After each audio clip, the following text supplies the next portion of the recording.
Assalamualaikum warahmatullahi wabarakatuh. Buya, ada titipan pertanyaan dari jamaah. Ada seorang wanita hamil di luar nikah, Buya. Kebetulan dia menumpang di rumah jamaah ini. Jadi ada wanita hamil di luar nikah lalu menumpang di rumah wanita jamaah ini, Buya. Nah, itu bagaimana dampaknya, Buya? Lalu bagaimana menyikapinya? Mohon penjelasan. Adapun pertanyaan yang kedua, ada seorang wanita hamil di luar nikah. Ini adalah pertanyaan yang betul bikin terenyuh. Zaman-zaman rusak, berzinaan. Zina adalah hina dan busuk. Akan tapi kalau ada orang terjerumus dalam zina, bukan untuk engkau hinakan, hai hamba Allah. Jika anda yang terjerumus dalam zina, jika ada hamba yang terpeleset terjerumus dalam zina, ia adalah umat Nabi Muhammad. Pertama yang harus ada di hati kita terenyuh, kita merasa prihatin. Jangan sampai kita nertawakan mereka, apalagi menggunjing mereka, menggunjing pezina, dosanya lebih gede dari zina. Awas, hati-hati. Bukan untuk digunjing pezina itu. Orang yang terpeleset dalam zina hendaknya kita tolong dengan penuh kasih, karena dia telah terjerumus, terjerembab di dalam kubang kehinaan yang namanya syahwat dan hawa nafsu zina.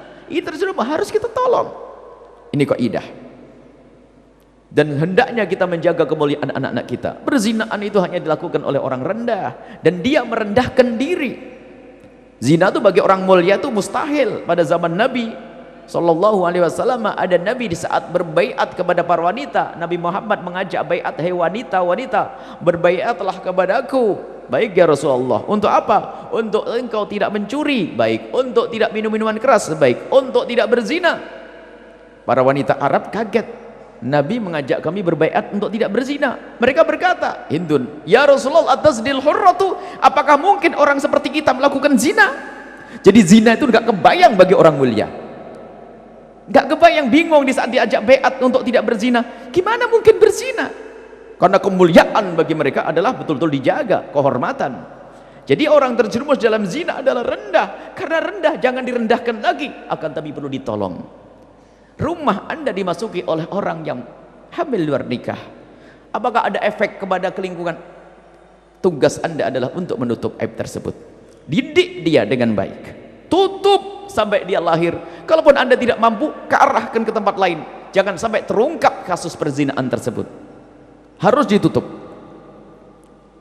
Dan kita membuka aibnya orang, nanti awas, hati-hati, akan dibuka aibnya oleh Allah.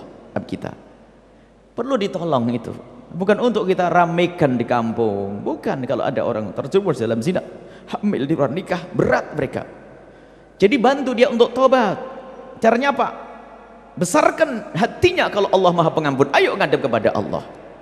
Kalau dia kita hinakan di kampungnya menjadi wanita hina, sehingga karena dia sudah dihinakan di masyarakat dan kampungnya, tobat susah. Kenapa? Pun orang sudah tahu kalau saya hina, malah dia mudah untuk berzina. Bahkan mungkin keluarga kita pun diajak zina sama dia. Hati-hati.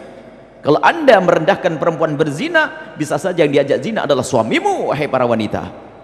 Karena apa?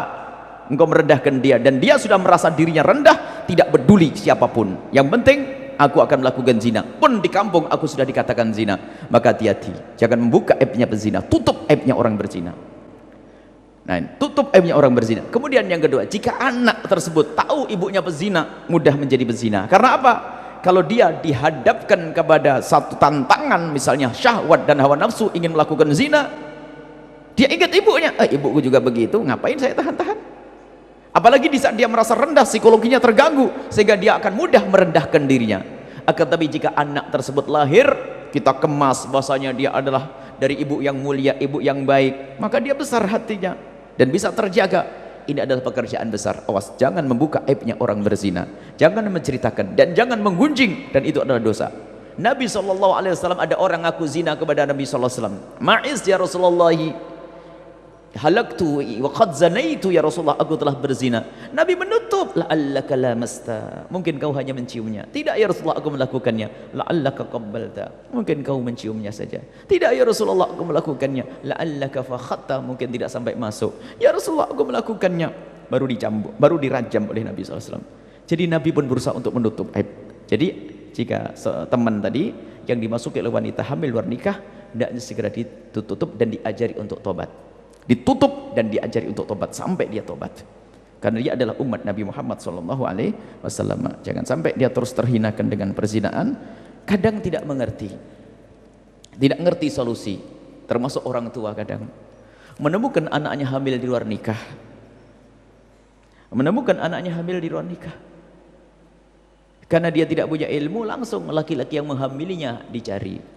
Dengan alasan kau yang berbuat, kau yang bertanggung jawab. Lelaki kesenangan karena laki itu jahat sebetulnya, karena ingin merendahkan wanita tersebut. Akankah laki-laki rendah menikahi anak yang sudah terjerumus ini? Jangan sampai anak kita sudah jatuh tertimpa tangga lagi.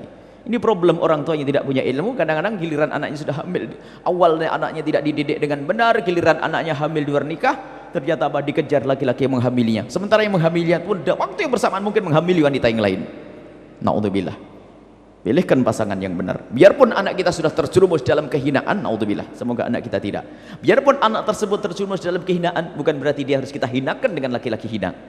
Tetap kita didik dia sampai tobat untuk mendapatkan laki-laki yang mulia. Dan ini tugas para ulama-ulama, tugas orang-orang besar. Dan Anda pun akan menjadi besar kalau bisa menjalankan tugas hebat semacam ini. Wallahu a'lam bishawab.